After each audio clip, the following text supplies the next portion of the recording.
जय श्री कृष्ण। आज આપણે બનાવશું લીલા વટાણાની કચોરી। એમાં સૌપ્રથમ ગરમ પાણી કરી એમાં મીઠું નાખશું।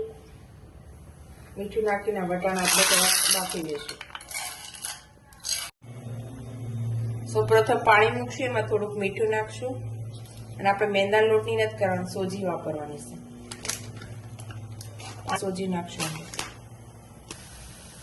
આપણા પાણી ઉકળી ગયું છે, એમાં નાખશું સોજી।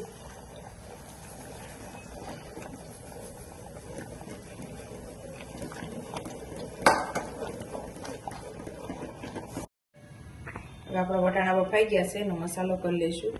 સર્વપ્રથમ તેલ મૂકશું। તેલ આવી જાય એટલે જીરું નાખશું થોડું,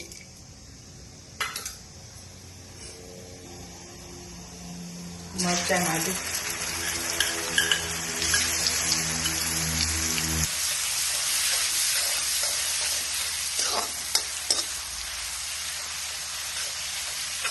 એટલે નાખી આ બાફેલા આપણા વટાણા નાખી દઈશું।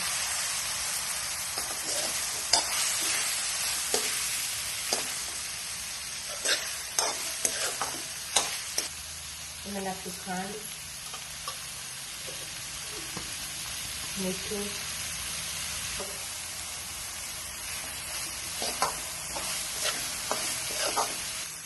આ રીતે એકદમ ક્રશ કરી લઈશું।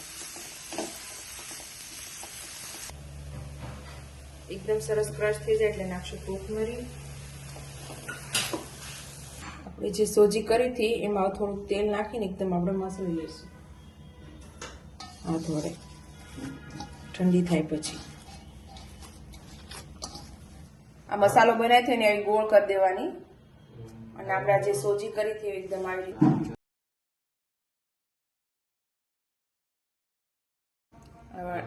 અંદર મૂકી દેવાનું। આ રીતનું કચોરી જેવી વાળી દેવાની કચોરી। આ રીતના આપણે અપ્પરની ડીશમાં કરવાનું છે।